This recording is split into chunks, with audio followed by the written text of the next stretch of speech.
Hello and welcome to my channel out the doubts. So guys, आज के इस video में हम क्लास 8 की माइलस्टोन की इंग्लिश की कोर्स बुक वॉल्यूम 2 का चैप्टर नंबर 7 का part 2 line by line explanation करेंगे। चैप्टर को अच्छे से समझने के लिए वीडियो को एंड तक देखें। और गाइज, अगर आपने इस चैप्टर का पार्ट 1 नहीं देखा है तो पार्ट 2 को देखने से पहले पार्ट 1 देख लीजिए ताकि चैप्टर आपको अच्छे से क्लियर हो जाए। तो बिना देरी किए चैप्टर को शुरू करते हैं।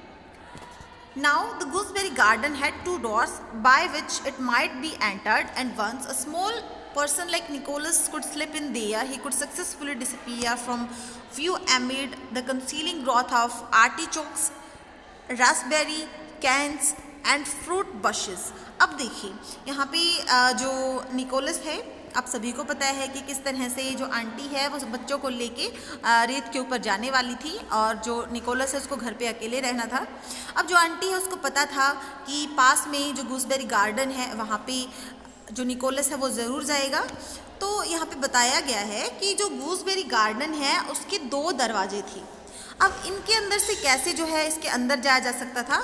अब and once a small person like Nicholas could slip in there, और वहाँ पे जो दरवाजे थे उनके अंदर बिल्कुल कोई छोटा सा पर्सन, बिल्कुल निकोलस की तरह ही कोई छोटा बच्चा जो है वहाँ पे अंदर जा सकता था। और अंदर जाने के बाद बड़ी ही सक्सेसफुली वो वहाँ पे डिसअपियर हो सकता था। डिसअपियर का मतलब है अदृश्य हो जाना, या फिर ये सोच लीजिए कि जो गूसबेरी गार्डन है, जो रस भरे अंगूरों का, फलों का जो गार्डन था, वहाँ पे इतनी सारी बुशेस वगैरह थी, इतने सारे पेड़ पौधे थे, बेलें वगैरह फैली हुई थी कि कोई भी छोटा बच्चा जो है वहाँ पे गुम हो सकता था। वो दिखाई भी नहीं देता वहाँ पे, इतना गहरा जो है, इतना थिक वो गार्डन था। तो वहाँ पे जो है ग्रोथ ऑफ आर्टिचोक्स, आर्टिचोक्स का मतलब होता है यूरोपियन प्लांट रिजेंबलिंग अ थ्रसल, मतलब ये एक यूरोपियन प्लांट होता है और एक थ्रसल की तरह ये दिखाई देता है। और यहाँ पे जो है रसबेरी थे, केन्स थे, फ्रूट बुशेज यहाँ पे थी। तो the aunt had many other things to do that afternoon, but she spent an hour or 2 in trial gardening operations among flower beds and shrubberies, from where she could watch the 2 doors that led to the forbidden paradise. अब देखिए जो aunt थी ना, उसको उस दिन दोपहर को बहुत सारे दूसरे काम थे, लेकिन फिर भी उन्होंने जो है कम से कम घंटा या फिर 2 घंटे किसमें जाया कर दी। यहाँ पे ट्राइवल का मतलब है खराब कर देना, जाया कर देना, वेस्ट कर देना। किसमें? बेफालतू के जो गार्डनिंग के काम थे उनके अंदर, जैसे कि फूलों को देखना, झाड़ियों को, किसी झाड़ी को देख लेना, काट लेना, वो वहीं पे लगी रहती है। अब वहाँ पे क्यों लगी हुई थी? क्योंकि from where she could watch, क्योंकि वहाँ से वो देख सकती थी 2 डोर्स, दोनों दरवाज़ों को, जो कि कहाँ पे उनको एक फॉरबिडन पैराडाइज, मतलब एक जन्नत की तरह ये गूसबेरी गार्डन था, जो कि दरवाजे वहाँ पे एंट्री के लिए थे उस फॉरबिडन पैराडाइज के अंदर। She was a women of few ideas. अब जो वो औरत थी वो उसकी जो सोच थी, उसके जो आइडियाज़ थे वो सीमित थे, but with immense power of concentration, लेकिन उनके अंदर कंसंट्रेशन की बड़ी अच्छी जो है पावर थी। Nicholas made 1 or 2 sorties into the front garden. अब जो निकोलस है वो क्या करता है? शॉर्टीज का मतलब होता है छोटी छोटी ट्रिप्स या फिर घूमना। तो जो निकोलस है वो गार्डन के सामने से 1-2 बार इधर से उधर घूमता है, wriggling his way with obvious stealthy purpose towards one or other of the doors. अब देखिए वो क्या करता है, इधर से उधर दौड़ के दिखाता है, और दौड़ता है किस पर्पज से, कि वो क्या करना चाहता है कि डोर्स के थ्रू जो है वो गार्डन के अंदर आ पाए। वो क्या कर रहा है, कोई मौका जो है वो साध रहा है कि उसको मौका मिले और वो तुरंत जो है गार्डन के अंदर एंट्री करे, but never able for a moment to evade the aunt's watchful eye. लेकिन वो एक सेकेंड के लिए भी आंट की एकदम वॉचफुल जो आईज थी, तेज जो नज़र थी, उससे खुद को नहीं बचा पाया, मतलब वो अंदर नहीं जा पाया, क्योंकि बड़ी ही कड़ी निगरानी जो है आंट वहाँ पे कर रही थी। As a matter of fact, और असल में हकीकत क्या थी, he had no intention of trying to get into the gooseberry garden. उसके मन में इस तरह की कोई इंटेंशन नहीं थी, उसका कोई इरादा नहीं था गार्डन के अंदर एंट्री करने का, but it was extremely convenient for him that his aunt. Come on the page number 3। Okay, should believe that he had, it was a belief that would keep her on self imposed sentry duty for greater part of the afternoon.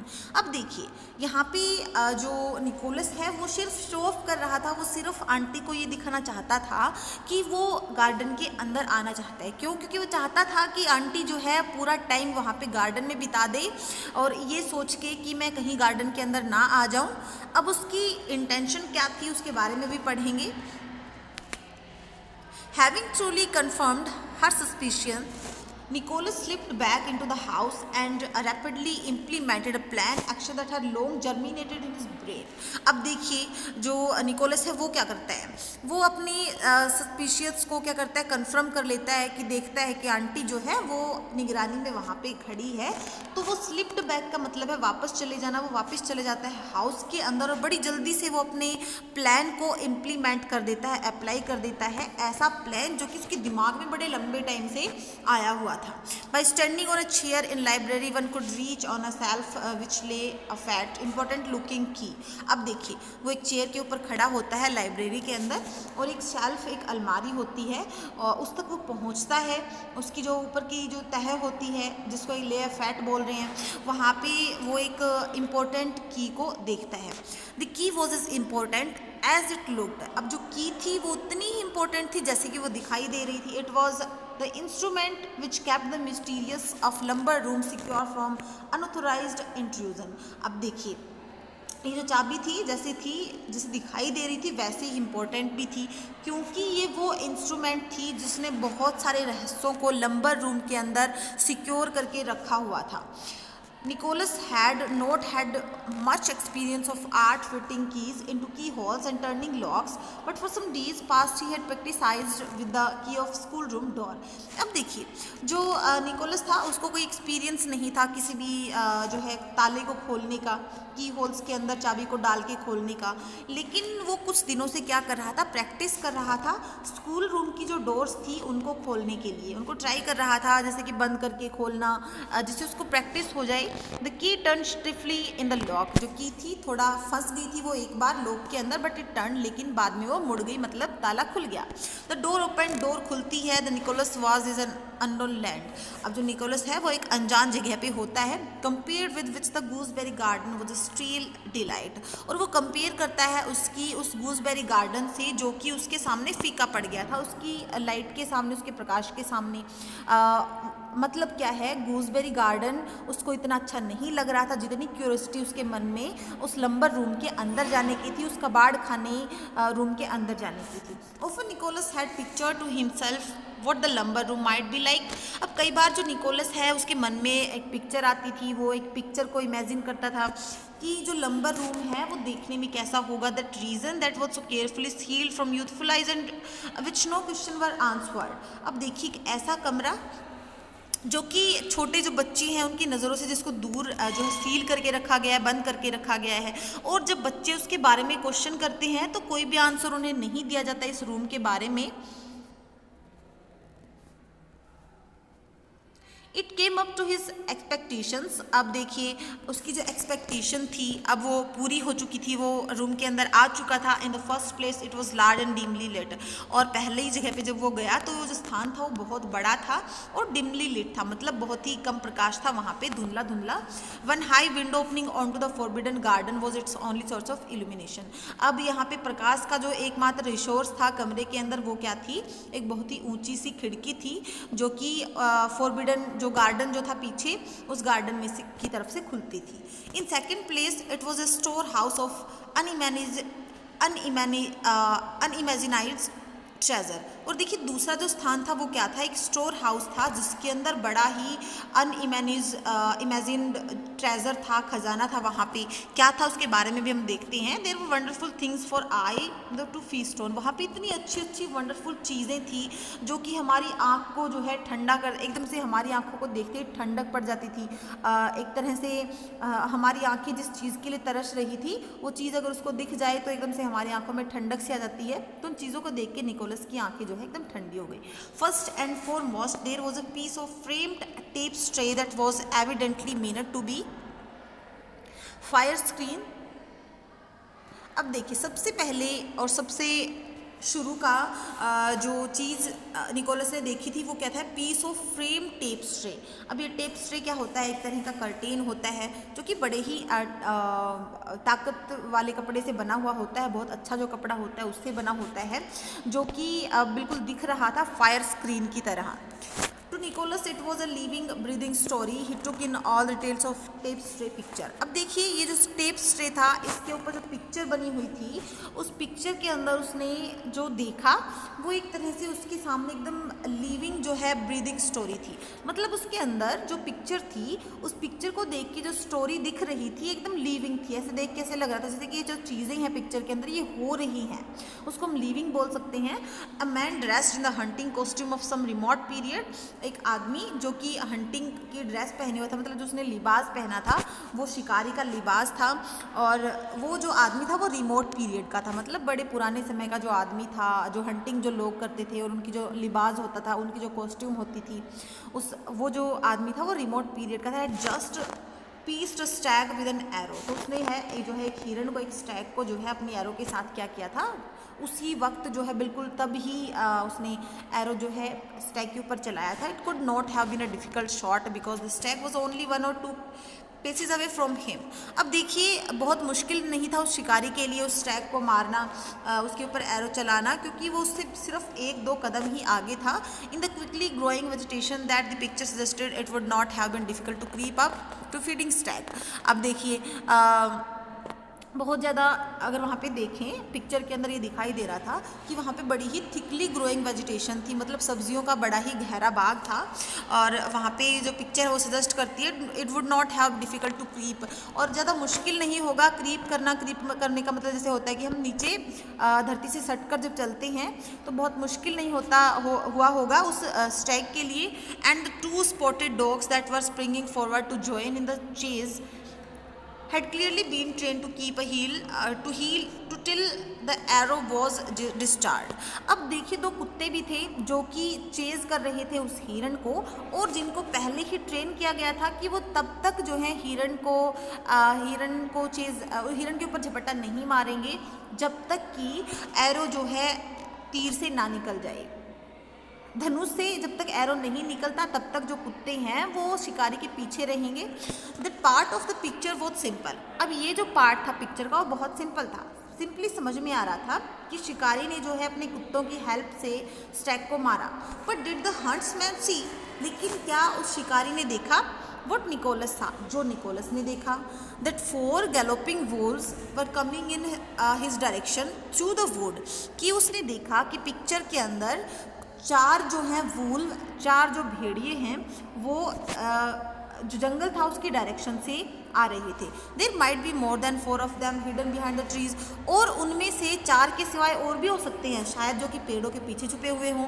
And in any case would the man and his dogs be able to cope with the 4 wolves if they made an attack.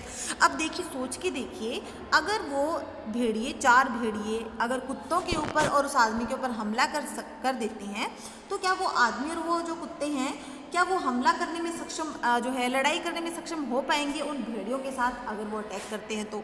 अब ये चीज़ें हम picture के अंदर भी एक बार देख लेते हैं।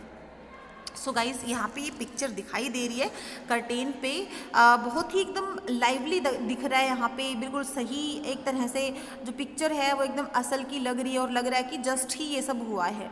यहाँ पे हम देख सकते हैं कि कुछ भेड़िए जो हैं जंगल की तरफ से आ रही है, और यहाँ पे 2 जो हैं कुत्ते दिखाई दे रहे हैं। यहाँ पे एक स्टैग मरा पड़ा है और बिल्कुल उससे 2 कदम पीछे ये शिकारी यहाँ पे खड़ा है। The man had only 2 arrows left in his square, और यहाँ पे देखिए निकोलस क्या देखता है कि जो आदमी है उसकी जो एरो का जो उसके पास सिर्फ 2 ही एरो बची हुई हैं अपने क्वीवर में, एंड माइट मिस विद 1 और बोथ ऑफ देम, और हो सकता है कि वो जब भेड़िए उनके ऊपर हमला करेंगे तो हो सकता है कि वो दोनों को ही मिस कर दे, या फिर एक ही जो है एक को यूज़ कर पाए दूसरी मिस हो जाए। Nicholas sat for a while revolving the possibilities of the scene, तो जो निकोलस है वहाँ पे बैठ जाता है और उस सीन की बाद की होने वाली संभावनाओं के बारे में सोचने लगता है कि मान लीजिए अगर अब ये जो वुल्व्स हैं अगर वो हमला करते हैं तो आगे क्या क्या हो सकता है। He was inclined to think that there were more than 4 wolves and the man and his dogs were in a tight corner. अब देखिए यहाँ पे जो है वो सोचता है कि हो सकता है कि उन 4 वुल्व्स के सिवाय वहाँ पे और भी दूसरे वुल्व्स हों जो कि पेड़ों के पीछे छुपे हुए हैं। तो इसका मतलब ये हुआ कि कुत्ते और जो आदमी है वो टाइट कॉर्नर के अंदर। टाइट कॉर्नर का मतलब यहाँ पे ये है कि वो अभी जो हैं एक तरह से उनका जो पक्ष है वो कम है।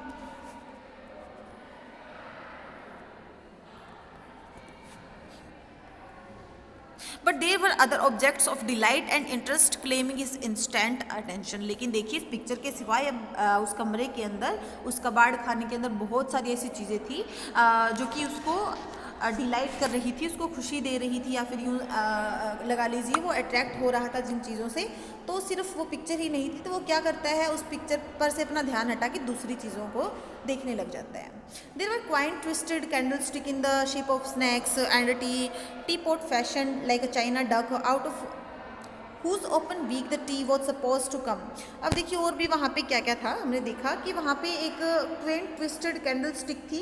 मतलब क्वेंट का मतलब होता है ओल्ड फैशन, पुरानी एक ट्विस्टेड कैंडल स्टिक थी। मतलब एक सांप की शेप में एक कैंडल, सांप होता है उसके ऊपर एक कैंडल रखी हुई होती है। एक टी पॉट था, एक मतलब चाय का बर्तन था जो कि चाइना का जो डक होता है बिल्कुल उसकी शेप बनी हुई थी। मतलब जिसकी बीक में से क्या आएगी, चाय आएगी, ऐसा मतलब वो सपोज कर रहा था। ये चीज़ भी हम पिक्चर के अंदर एक बार हम देख लेते हैं।